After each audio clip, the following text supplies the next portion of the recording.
Nah, jadi kira-kira Pak, kan Bapak pernah melaporkan aparat penegak hukum yang ada di Kejaksaan ke KPK.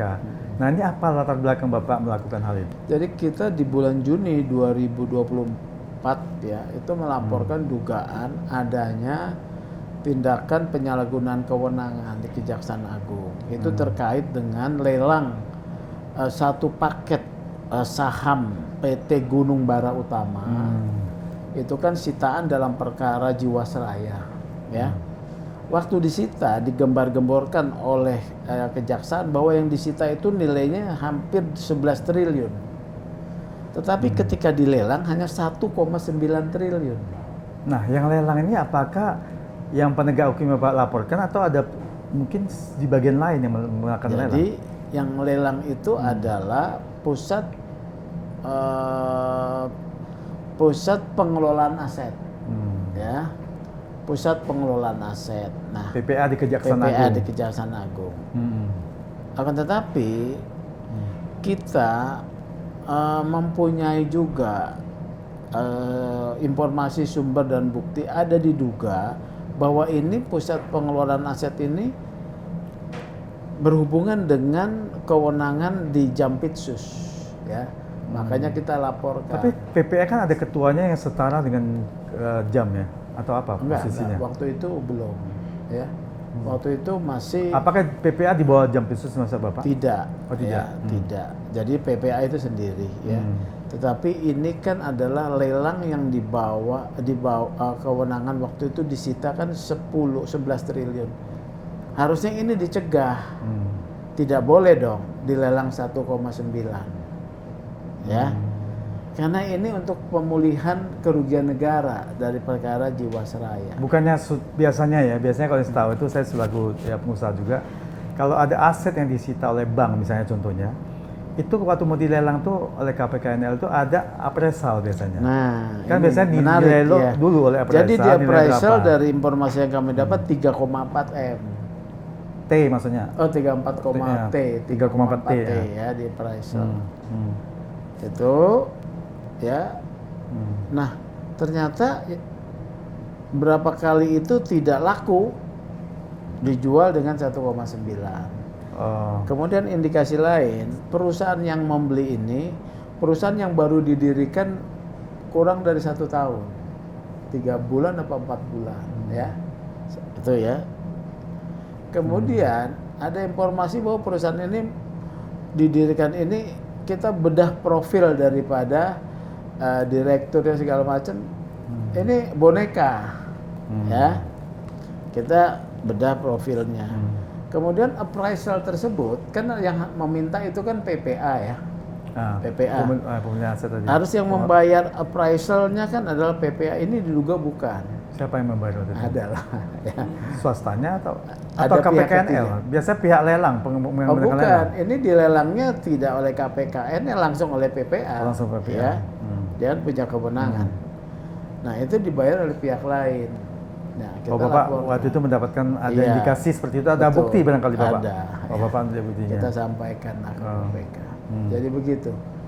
Makanya kita laporkan dan saat ini sudah dalam tahap penyelidikan. Kalau sudah Dumas naik penyelidikan itu artinya data yang kami sampaikan ini memiliki dasar. Nah, kalau sudah penyelidikan artinya Direktorat Penyelidikan mendalami dengan serius, ini akan expose nih. Kalau sudah mau expose berarti dia sudah merasa ada peristiwa pidana. Ada bukti yang cukup. Iya. Ada bukti yang cukup untuk merumuskan dugaan peristiwa pidana korupsi. Kalau itu sudah begitu ya sudah tinggal di tracing aja aliran dananya pihak-pihaknya, ya. Ya semoga kita serahkanlah pada KPK ya. Tapi kalau kita melihat dari antusias masyarakat dan pandangan masyarakat sebagai masyarakat ini kan melihat saat ini APH yang bisa diandalkan jaksa ataupun mengandalkan mengurus korupsi itu kan Kejaksaan Agung ya. Setuju. Nah, karena kan kepercayaan juga kasus-kasus yang triliunan sita uang cashnya juga ratusan miliar sampai triliunan itu juga luar biasa itu. Betul. Maksudnya yang Bapak lihat kira-kira kenapa jaksa ini kurang lagi atau apa? Melengkapi bahwa ketika kewenangannya dijalankan secara berhasil, jangan dicederai dengan tindakan-tindakan penyalahgunaan kewenangan. Ya, itu loh. Tapi bukannya prestasi ini boleh dikatakan sejak ada Jampitsus yang Kita saat ini? apresiasi juga, kan? IPW mengapresiasi. Selain kita mengkritik, melaporkan, IPW juga mengapresiasi ketika terjadi penangkapan terkait judicial corruption, ya. Karena memang ujungnya kan di pengadilan. Kita apresiasi. Pada saat yang memang harus kita kritik, ya, kita lakukan satu pelaporan karena adanya indikasi penyalahgunaan kewenangan, ya harus dilakukan dong. Bukan karena dia berprestasi besar, ya, dia kemudian ada dugaan penyelewengan, kemudian kita permisif. Nggak bisa dong. Ya, justru kita mau meningkatkan kualitas Kejaksaan Agung dengan seperti itu, dengan kritik kita. Terbukti sekarang ini mereka yang tadinya tidak biasa dikritik mulai menerima kritik, kan. Waktu kami kritik pertama, kami dibilang sebagai menyerang institusi. Tapi kemudian kita terjadi polemik, kita balas juga, loh. Itu kalau seorang jaksa agung pidana khusus disamakan dengan institusi, itu namanya mendegradasi institusi Kejaksaan Agung.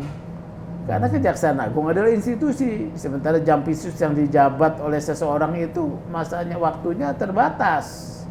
Nah, terjadi polemik dialektika ini kan juga memperkuat Kejaksaan Agung. Adanya pelaporan juga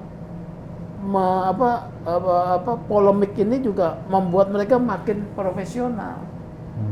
Ingat loh, bukan karena seseorang berprestasi tidak ada potensi penyalahgunaan kewenangan. Kita tetap harus kritik. Ya, itu fungsi civil society yang jarang mau dilakukan oleh orang. Tapi saya pernah baca komen-komen netizen ya ini, yang pada saat kasus Timah, kasus Pertamina yang ditangani oleh Kejaksaan Agung, yang Bapak juga ikut melaporkan ke KPK. Ada netizen yang menyebutkan misalnya barangkali Bapak ingin mengurangi prestasi dari Kejaksaan Agung untuk memberantas korupsi. Ada nggak misalnya titipan-titipan itu misalnya dituduh nih? Kan ini buat supaya klarifikasi aja. Betul. Ya. Bahwa ada bilang titipan segala macam. Selama kami punya bukti adanya dugaan itu, kita harus sampaikan. Untuk makin mempertajam, meningkatkan kinerja, ya. Seperti itu. Kalau kita tahu kemudian kita tidak memberi masukan, memperbaiki, ya kita sama aja sebetulnya mendiamkan dugaan penyalahgunaan kewenangan. Karena dalam prinsipnya, ya, power and corrupt, itu prinsip yang harus selalu dipegang. Biarlah kami menjadi bagian yang mengalami kepahitan, ya. Menjadi bagian yang kami lakukan itu sulit. Nggak ada soal. Karena itu mungkin passion dan juga tuntutan sejarah, ya. Nggak ada soal buat kita gitu loh. Sampai harus lapor polisi, sampai harus diintai, ya. Bahkan saat ini Kejaksaan Agung saya tahu sedang mengintai saya. Gitu loh.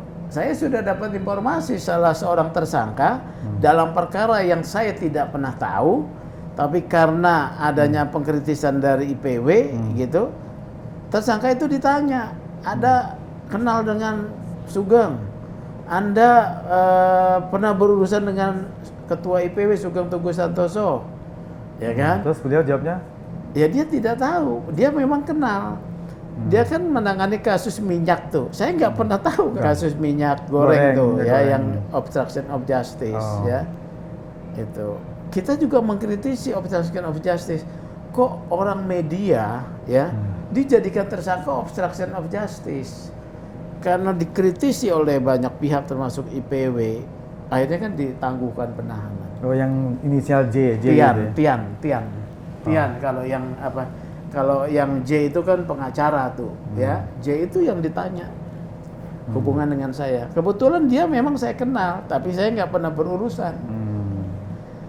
Jadi memang banyak, ya, tuduhan sama seperti waktu kasus Sambo, Pak. Siapakah yang tidak setuju Sambo dihukum mati? Ya IPW. Siapakah yang membongkar kasus Sambo? Ya IPW. Ketika IPW membongkar, kita dielu-elukan sebagai pahlawan, sebagai hebat. Begitu saya bilang Sambo tidak patut dihukum mati, diserang. Wah, dapat duit banyak. Masyarakat harus diliterasi soal hukum dan keadilan.